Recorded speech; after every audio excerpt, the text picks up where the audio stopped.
All right. Hello and welcome to Fugitive Poems. The art will not be changing.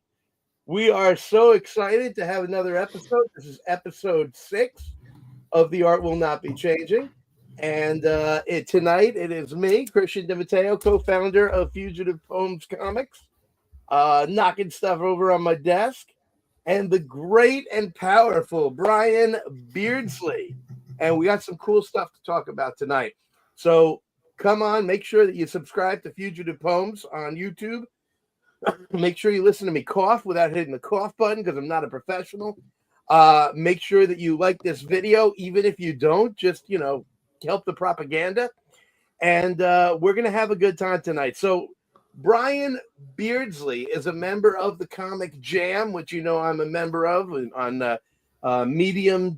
Is it the comicjam.medium.com, where you do once a week, every week you get one-page comics on a different theme. And that's how Brian and I met. But I'm not going to tell any more of his story. We are going to jump right in, and I'm going to ask the deepest philosophical question in the world. Brian, who the hell are you? Oh, man, that is deep. But first, I have to at least say thank you for inviting me here and having you on your show. This is awesome. What do they say? Long-time watcher, first-time visitor. So, but talk about, your good question. Who am I? Well, for sure, I can tell you that I got comics running through my blood. That's for sure. I can honestly say, I'm not one of the pros that are out there with Marvel or DC, but I definitely feel the passion for comics. I know how powerful the medium is. I have managed to actually use comics once in a while in my current job. I'm actually by trade right now to help pay the bills and put a roof over my head. I work as what's called an instructional designer. So basically, if you've ever taken a course online, any kind of an instructional course online, I'm one of those people who help design it, help put it together, help deliver it to you so you can get credit if you need be. But but I've always had comics in my blood. I don't even really know when it started. That much I do know. That is a big part of me. That is a big part of who I am. And I guess another big part of me is animal advocate too. I guess I can honestly say that one too. So I'm right up there with James and another. Actually, I'm thinking of a podcast. There's another podcast too. Yeah, and that was when I met you, at the Comics Jam, that to me has been a great exercise. Just one page challenge is kind of challenging, not only for the writers such as yourself, like come up with a theme and not just do one page is quite the challenge. It's really helped me cut my teeth on writing efficiently. When you don't have a page turn for the shocking reveal, it takes, actually, some of the guys on the Jam today were talking on the Discord about how hard it is to do horror in one page. And it's that idea that you don't have the page turn reveal. And what I finally discovered, and it doesn't work every single time, was that if you lead with the horrifying image and let your words provide the twist of the knife, then they get the image right up front, and then they find out it's even worse than they thought with the words. And that's how I approach that. Well, I think you did that. One of the pages I did for you was that Hellabite. Yeah. I still remember the title. I love that name, Hellabite. And I think in a way that's kind of how you led it too. There was like this one ominous page, the figure, being sucked by the other figure. And then there was like kind of the background of like, it led you to understand this isn't just an isolated thing. This is going on all over. That's exactly right. And that's how I handle these sort of twists and turns. But I mean, then you learn that there are other tricks too, and the more you write it, the more you figure out what you can do on a page. Yeah. The first impulse is to put as many panels on there as you can. It's like I only got a page, and I have been working my way with Casey. Is amazing, the editor, Okay. Casey Allen, and Yeah. I've been working my way to doing fewer and fewer panels, and still, yeah, and that's he really encourages that, and still getting a story across. So it certainly made me a better writer. But I'm always amazed at you guys, and you in particular, Brian. My first introduction to your work was one that he goes by Red Knight, and I just blanked on his name. Oh, He wrote a Lovecraftian horror with this creature in the earth. yes. And that was one of the most striking, to this day, one of the most striking pages that I've seen on Comic Jam. So I've been a fan of your work, Thank and you. we were such fans. Forgive me, I got a cold a few weeks ago. I can't shake the cough. Oh Uh, dear. I was so taken with you that we reached out to you when we did the Containment Breach books, and you have been in volumes 2 and 3 of the Containment Breach series. Two totally different looking stories, a great testament to your talent.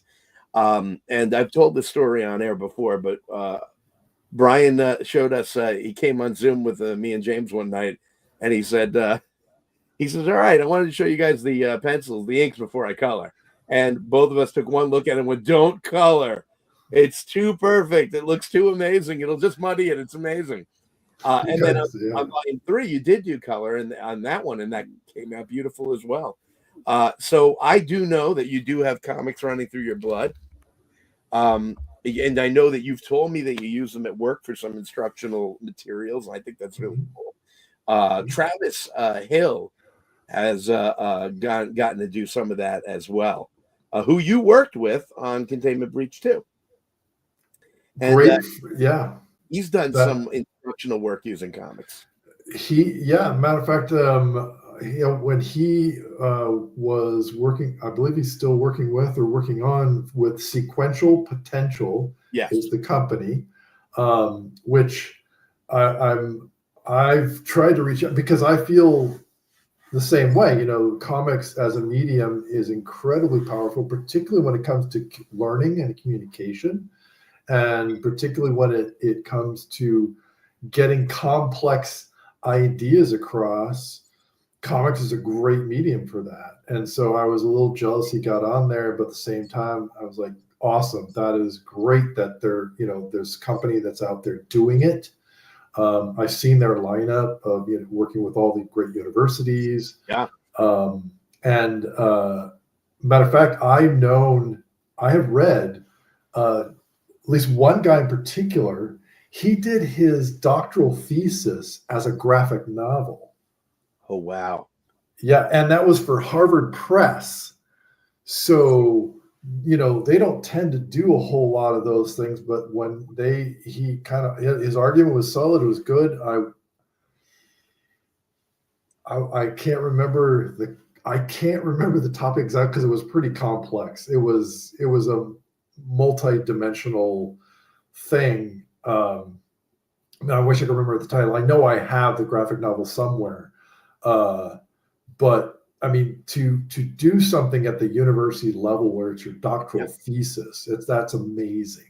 I have a great book here that my wife gave me, and I, of course, can't remember the name, but it's a study of the brain and memory in comic form, written by a doctor, and it's absolutely incredible. And that's another thing. Speaking of a doctor, there is actually a website that I've looked into. I subscribe to called Graphic Medicine. Oh, okay. Graphicmedicine.org. Great library of people who, from all walks on the medical side, who use comics as a medium to help communicate either complex chronic illnesses, or there was a woman I had her book for a while. She wrote about her experience while she was in not while she was in the coma, but after when she came out of the coma, she did a great graphic novel. I want to say it was called Coma. It's a good title But for it. yeah, and they just, and I wish I could have gone, but last So year it's graphic what? graphic medicine. Graphic medicine. I have also seen a lot of graphic stuff on the internet, but I don't think we're talking about the same thing. Probably not. Probably not. Well, speaking of all these great books, let's jump over to Mr. Brian Beardsley's. It is currently on Kickstarter, and I'm going to share it right here. It is such a cool project. I don't know if you're a fan of eerie or creepy, or of course EC Comics, Tales from the Crypt. But Brian was really inspired by these kind of comics, as am I, and he decided to put out his own. And it's got its own lead character, that the conductor who takes you through the stories, just like Uncle Eerie and Cousin Creepy. And I'm so excited about this. In fact, I was so excited about it that he's working on a second one, and I forced a script on him. So he didn't. I begged. Let's make the record clear. I begged, and Christian was gracious enough. So just to update you, I have penciled it out. It's blue lined out, so the layouts are there. So it's coming, and so I can't wait. So guys, we got to get one across the finish line, and so that we can get two. Let's take a little bit of a look at this. So let's see. We've got some great art from it. Do you have the full cover on here? Yeah, it's a little down. It's a little ways down. Fortunately, I started with the insides, and then there's the cover. Here we go. So this is a beautiful cover. Brian, you actually drew a wolf for Travis Hill for Containment Breach 2. I did. And you have a great love of dogs. Yes. And wolves, and it really comes out in your art, even when you're monstering them out. So tell me a little bit about drawing. What is it about drawing this kind of content that grabs you? Yeah, I think it's just the sheer challenge of imagination that makes me excited to draw this kind of content. I get, like, you head on, like you said, there's, this is on the same lines as Eerie and Scream and all the different vaults of horror, where there's a simple 8-page story, Eerie or Vault of Horror in the EC Comics line, there was always a moral theme to the story, which I want to incorporate all of those things, not only just EC Comics or Eerie or Shriek or Scream, but also even Asimov and Analog and some of those other great pulp magazines that had short stories in them. I want to be able to encompass all of that. So that's why I wanted to kind of keep it. I mean, to me, the title was pretty generic, weird stories. What's weird to you might not be weird to somebody else, but that's okay. But that's a whole genre, a subgenre of fiction. Also, the idea of weird tales of the weird. It's more in the traditional way that word was used. So I like the generic title because it's not generic to me. It's so specific. I have right on my desk here was one of my latest copies of Creepy, and you can look at these beautiful pages. And this is what's inspired you, right? Yeah, I would have to say that, to me, if I were to pick at least, the top 5 influencers, we're talking Alex Toth, Raymond, Frazetta, of course. I mean, these guys who are masters of the brush, of the pen and ink, who, did painterly kind of stuff. It's to me, it's what I kind of try to inspire to when I work on these stories. And I wanted to do something that, could do little inspirational stories. Like I said, they could be I have one story, where fruit is falling from the skies. That could be weird to somebody else, but kind of like funny to someone else, Yeah. but, and, I have a friend who read it and he's like, you better freaking finish it. And I'm like, I will work on that, but I can't guarantee that. So I also want to be able to just put these stories out there, and the author or the creative team can either, choose to finish the story in little snippets, parts, because they're only 8 pages long, or, or you could just leave it. I had that one, there's that one piece of art you scroll by where the guy is walking towards a door with those statues. Or maybe it's not there. Oh, maybe it's not there. Oh, sorry, I almost gave one of them away. One of the stories you'll have to see. There, it could end on a cliffhanger. It could not. This is the Savage Shield. Give me a little bit more about that. First of all, are you the artist on all the stories in the book? Yeah, I right now the first issue, yeah. Oh well, first and second, I would say yes. Good.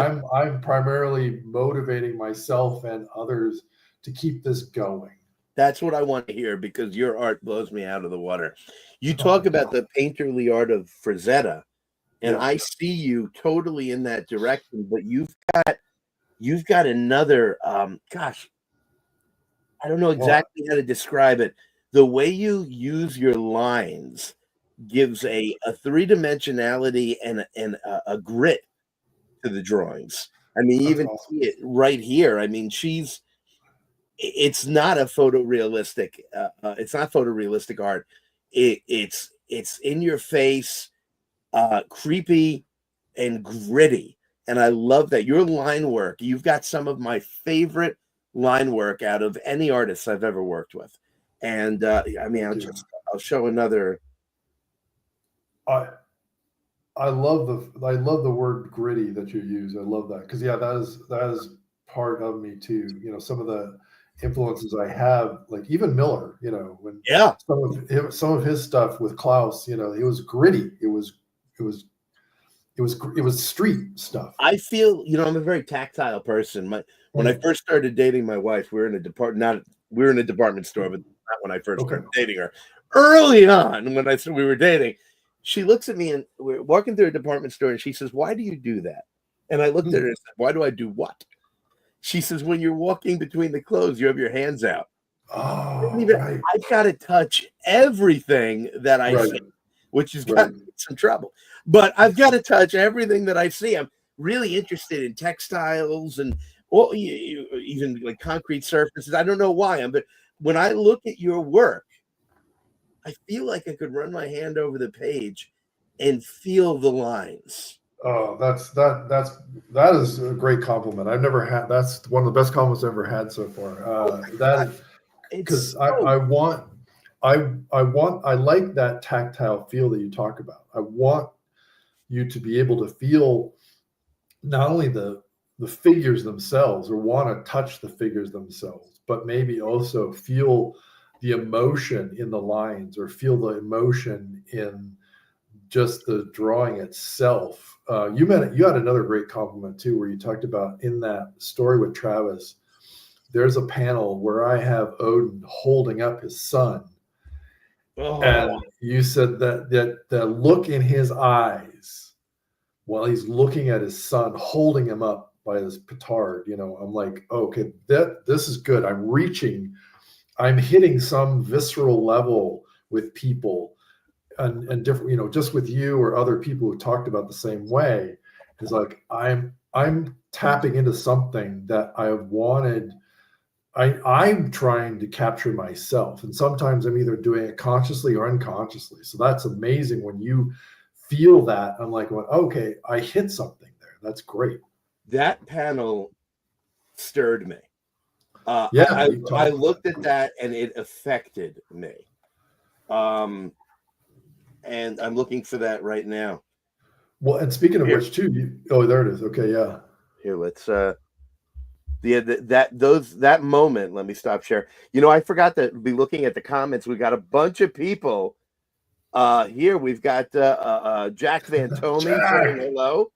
Yo, Yo, yo. yo, And we've yo. got Dave Sullivan of Sillyville. There he That's right. is. And we've got the great Tom Lynott as Tom. well. In fact, Tom Lynott said if you're looking for if the book you're looking for, Christian, is next to Tom Wolfe's A Man in Full, it's behind your left shoulder.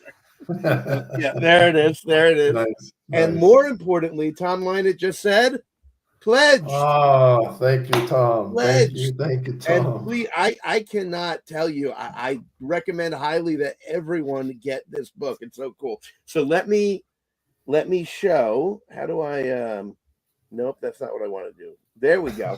I'm giving There we myself the full screen There you go. so that I can show these pages. Right. Look right. at that. On top, we have him being taken away, and there's Odin looking at him, and this father-son moment where his father Right. is taking him away from danger, and he's angry and he's scared at the same time.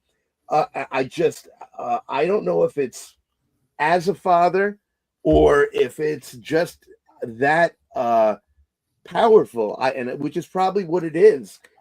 Your art in this scene, boy, what did I tell you about playing in the dungeons? Was the line in the script, and it's so you took it and you brought it so much gravitas. It's absolutely wonderful, and this I love. This is probably James's favorite page. I never know what direction to go with the camera. There we go. There you go. That's James's favorite page, where you use the frames as bars. Nope, you use the bars as frames. Frames, right? Yeah, in a way, you can actually break it down to a 9-panel page. Yes. With yeah, exactly. Because that always made me think of. I just blanked on his name. Eddie from Hell. Eddie Campbell. Eddie Campbell's working From Hell. Yeah. It feels like you were channeling that, and you nailed it without it telling the story. Get a big image out, but still have these panels. He's definitely another influence, I would say. Between him, oh God, here's a huge list. And I think that's the hardest part for me too. Is, and I've talked to other artists about this. Is that as we're trying to find our voice, who we are when it comes to our style, our voice, our distinctiveness, we're all influenced by so many different people.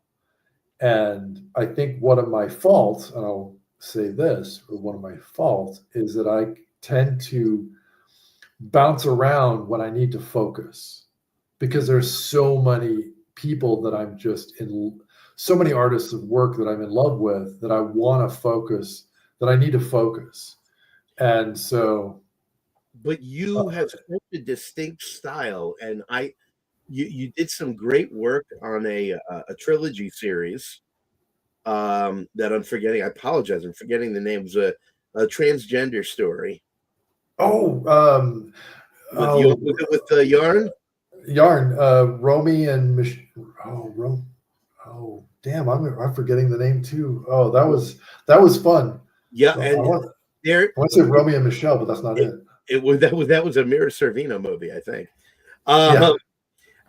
There was it's such a different style. It takes place there's no supernatural. It takes place in movie studios, and it was still you, but you captured this different place setting, this different even feeling where it wasn't the grittiness was softened a little bit, but they still pop like your style. I think that you're very dynamic. So that's why I was hoping you'd say that all the art was from you, but all the stories in this are not from you. One of the stories is not. That is actually from one of the jammers. I don't know if he's around anymore. That's the vampire one. But two of the stories. So in this one, I had time enough to do 3 stories. Ultimately, I'd like to get it to like 4 or 5, because ultimately, so I'm working through a printer in Michigan, Smart Press. Okay. I'm happy with them. They do fine work. And they, if you do saddle stitch, which again, that's a traditional magazine to me, it's a saddle stitch.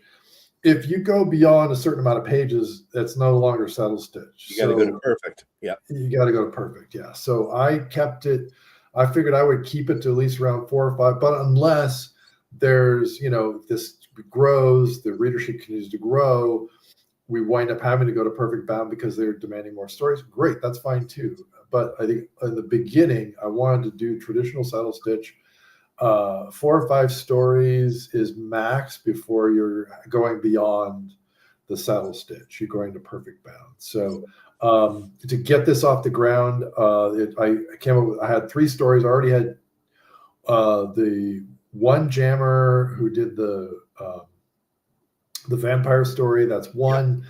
There was another story. So the fruit falling from the skies. That actually was a final project for a comic workshop that I sort of went through real quick. That's the story there. Giant watermelon about to crash the truck. About to crash. Yep. And so that's one I wrote. I drew that one, and then the Savage She-Devil. That's always been a story, a favorite of mine that I've always wanted to kind of keep doing. I've tried launching that before in the past. So I've actually published before. I've worked with another writer. We actually came up with a comic story idea. I came up with an idea where what if a witch and a warlock married and basically had a pact with the devil. So that was one. The title of that one. Crap! And I'm going to forget the title of that one. Witch and warlock get hitched. Witch and a warlock. Well, no, that's no, that's not it. But as you try to think of it, I want to say hi real quick to Ryan Santos. Ryan Santos, how are you doing? Ryan draws at Ryan Draws 2 on Twitter and Instagram, I believe. Might be different on Instagram, but Ryan is the artist currently on our first ever subscription service comic, Dirty Living, which you can get at fugitivepoems.com. I cannot tell you, since we went live with that, the commentary, the people in awe of Ryan's art that I've been getting. It's absolutely incredible.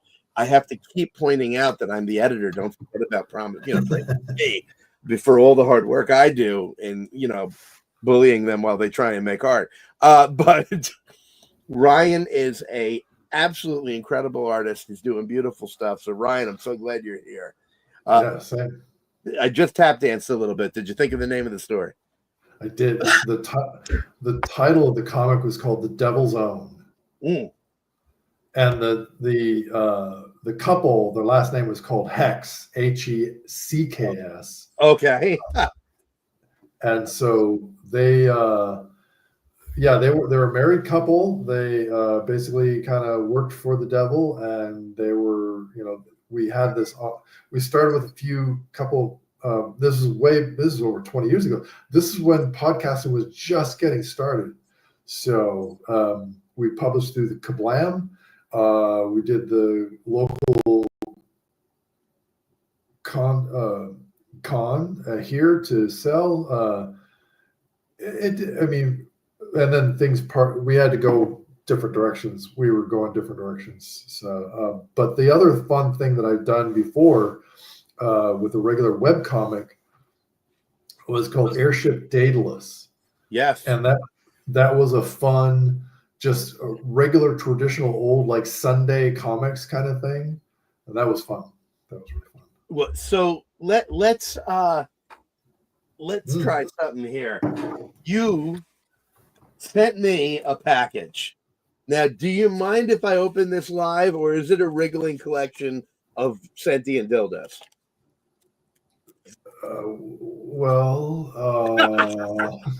No, go ahead. Go ahead. All right, so we're going to open this up. It's so funny. It came today, and I'm like, I'm talking to that dude tonight. That was perfect timing. I was hoping that it would actually land on your doorstep perfectly. Oh, my gosh. And what have we here? Ladies and gentlemen, be jealous.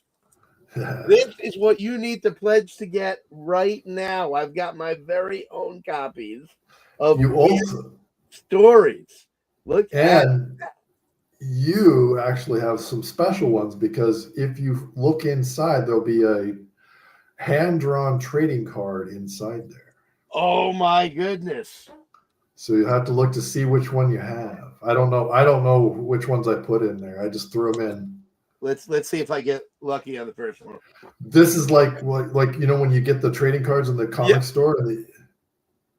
No trading card, but oddly, there is a stick of bubble gum.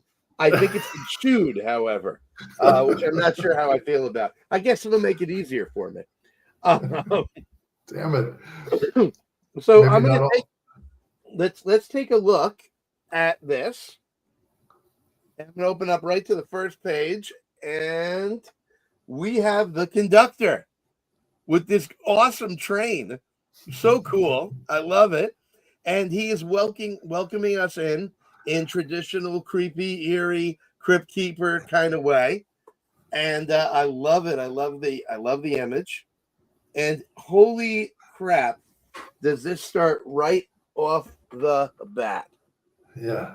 Look at that. Oh no, that's not the page I want. Look at that. That is incredible. Oh, the last panel there. Yeah. Oh, so that whole page has got so much going on. Folks, if you go right now to the Kickstarter for Weird Stories, there she is. There's our girl. There's the girl. I love it. If you go right now to the Kickstarter for Weird Stories, you can get your very own copy of this. And beautiful. She was actually the She Devil was actually an inspiration too. I was a regular of roller derby. I know that I know it's still kind of going on, but not as much as it used to be. But I was a regular, and there was one roller derby personality that I would always watch. Oh yeah, there's the vampire story. That was and Calum. And then I lucked out and I found the URL. I bought the domain name for that one. I can't believe you got that. Skull and Bones. That's amazing. I love that name. I said, I got it, please. And I searched and it's available. Like, buy it now. We got lucky too with Fugitive Poems. Nobody had it. And whenever you search Fugitive Poems, we're the first thing that comes up on Google because nobody else has it. I love that name of basically, to me, it's an interesting, just the words themselves, like poetry, which is, to me, is also kind of very, could be jazzy. It could be, could be orderly, but it could be jazzy. But then the fugitive also is like just escape. It's just escaping all the time. This is Byron's book, Fugitive Okay. Pieces. I actually got it from John Keats, though, who book published posthumously was called Fugitive Poems. And then I did some research into it, and I found out that was actually a journalistic publication term for bits of doggerel or even good poetry that were anonymous, that they were found, and the people didn't know who it was. And the idea was that the art had run away from the master. And I just was like, yes. See, the fugitive part. It's existing without its creator. Right? And I just was so taken with it. So it was originally going to be the name of an issue of a comic. And then I decided to make it the name of the series. And then James and I formed the company, and I decided, and he loved it. I said, let's make it the name of the company. We've got Mike Hill here. The aesthetic of Weird Stories is just perfect, beautiful. I agree. Thanks, Mike. I agree, folks. You got to get on Kickstarter and back this. You're going to want it. Thank you, Mike. We actually had a meeting with Mike and his brother Case Hill last night. They were in volume 3. No, 4. Geez, now I don't remember. I think they were in volume 3 of Containment Breach. One of the coolest stories in there. They've got this incredible graffiti-like the colors are graffiti like almost. But the Nice. is I described it last night as Looney Tunes in the world of Mike Mignola. Oh, nice. And Oh, love it's Mike's work. cool. And Mike is an incredible writer. He's got these wild ideas that it Nice. was three. Okay. He's got these wild ideas that are right up my alley, and you Nice. would never have thought of them. And then his brother Case is like, got it, and he gets it on the page, and it's terrific. Nice. Mike, thank you for joining us. Very glad to have Thanks. you here. Yes. That's the other thing that so issue. So there are germinations. So second issue I'm working on right now. Like I said, you're one of the contributors. Thank you so much. I'm working on that one. Another friend of mine who is writing his first time writing a comic, so I'm working with him on that one. That's awesome. It's this great idea of kind of involving ravens and the dead, which is great. I even lucked out. I have been published in a magazine over in England called it's called Shriek, but I forget how it's spelled. And it's a UK publication.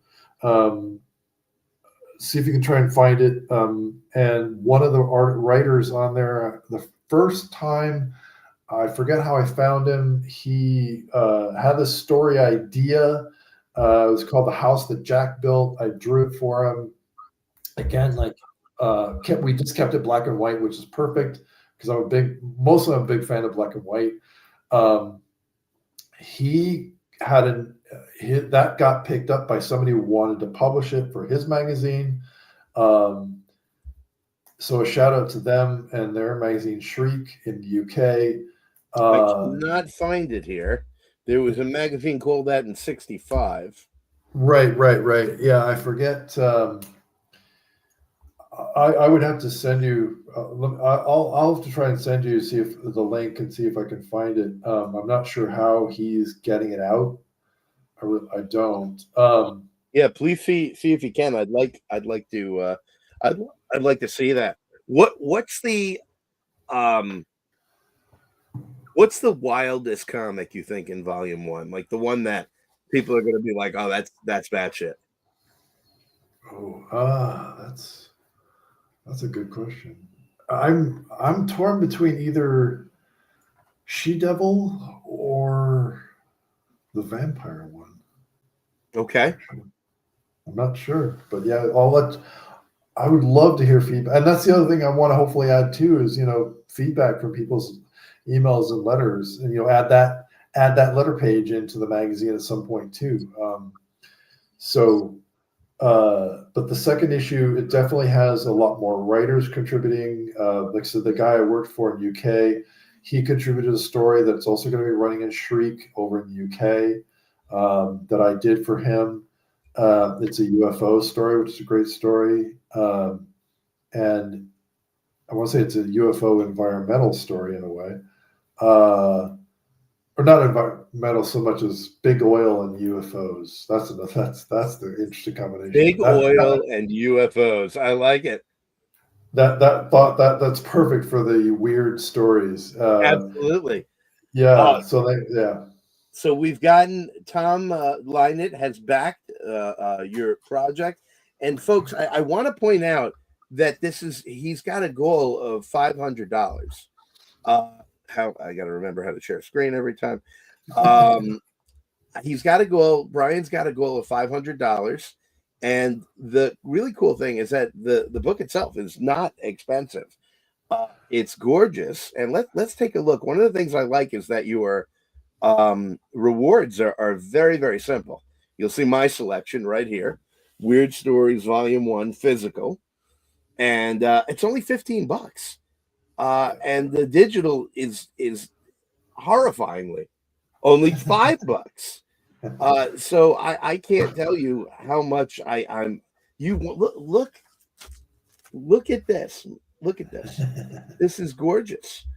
This is a gorgeous book, and it's the kind of book that you're going to immediately. It's got that old-fashioned magazine feel.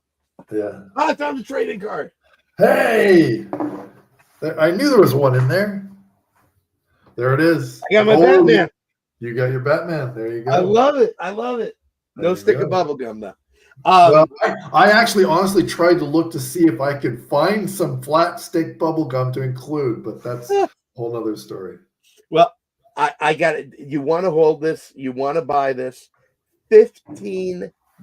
That's it. That's the cost of half a Starbucks coffee. Come on, $15, and you don't have to wait for it like with the wrong name on it. You know, it's better than Right. $2.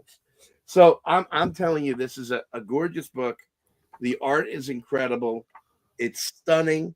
It's got color. It's got black and white in color. I absolutely. I don't know if you know the metal band Cannibal Corpse, but that's all I can imagine that being one of their album covers. Nice. I love it. So, I'm gonna folks, have to look up now. they're a very, very specific taste. Nice. Oh, that's awesome. I have no idea what he's saying on any song, but they're fun. So, folks, go to Kickstarter, look up Weird Stories, get your copy today. The campaign has only 19 more days left. You want to get on this. You want to get this. We want this to fly off the shelves because we want volume 2 as well. And Brian, I got to thank you for being here. Would you hang out for another minute while I talk about something else? Absolutely. I want to thank you for being here. Thank you. This is amazing. So I want to, we're going to bring down the room a little bit now and have a very special episode. No, I'm kidding. We're not going to do that. I wanted to tell all our backers out there that River is out. It's alive. It's physical.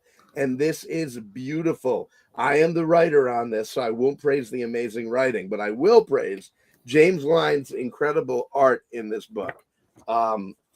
It came out actually everyone who has responded to the Kickstarter survey has been mailed. I got them done in a week. Everyone who's responded to the Kickstarter survey has been mailed. So if you have not gotten yours, you have not yet responded to your survey. But right now you're saying, yeah, but what if I didn't know about this and I missed it? Well, that's why fugitivepoems.com exists. You can go get this. It's $4.99. You can go get this right now on Fugitive Poems. Get your own hard copy, or for $2.99, get it digital, which also came out absolutely beautiful. This book, I'm going to show you one of the coolest pages really quick. All right, ready? We're gonna. There you go. That's all you get. This is issue 1. A drug dealer gets his hands on a time machine and tries to change the world in his image. And the only people that can stop him are 6 regular Pennsylvania cops who have no clue what's going on. They don't know the science, but they suddenly get hurtled through time and space. It starts with a bang and just goes from there. And James Lynes has made this my most awful, visceral, disgusting concepts with intestines everywhere. He made it come through and made it much better. So check that out right now, fugitivepoems.com. You're going to want to check out River, $4.99. We will ship it out to you immediately. And the other thing I got to mention, and Mr. Ryan Santos was here, the writer Stephen Betcha stood us up today. What the hell is up with that? I'll write the next issue just to punish him. I'll take over Dirty Living. Couldn't do it. I couldn't do it because Stephen Betcha has come up with this unbelievable, incredibly original and wild storyline. And Ryan is working. The two of them work together like this. And Ryan is doing beautiful work. It's called Dirty Living. It's on fugitivepoems.com. But here's the thing. It's not physical. It's only available in the ethereal. No, it's only available when you subscribe to fugitivepoems.com. It's $2.99 every 3 months, because every 3 months a new issue comes out. This is our brand new subscription service. You can look at, once you subscribe, you can look at it on your phone, on your computer, on your tablet, on your TV, on whatever you got. And every 3 months, we're going to have a new one. And this is just the first issue we're putting out. the first series we're putting out of a number. And I did. I'm sorry, Brian. I did. Yeah, you did. You were actually one, if not the first, you were one of the very first backers. So, guys, Dirty Living on fugitivepoems.com, River on fugitivepoems.com, and most importantly, let's share screen here. Hold on, it takes me forever. Do not forget Weird Stories, a collection of short comic stories to astound, to challenge your concept of story. This book is so cool, and I literally have my copy here. You want yours as well. $15 for Brian's pet project. That is absolutely gorgeous. Brian, I thank you so much for being with us tonight. This was so much fun. Thank And you. I want to thank our audience as well. Thank you guys for commenting and whatnot, and all of you who will watch this. Subscribe to the Fugitive Poems channel. Smash, that's what you're supposed to say, I think. Smash that like button. Smash. You can just click it, just so long as it says like. Smash. Brian, thank you. Do you any last things you want to say before we sign off? Just keep on making comics. Whatever it takes, just keep on making comics.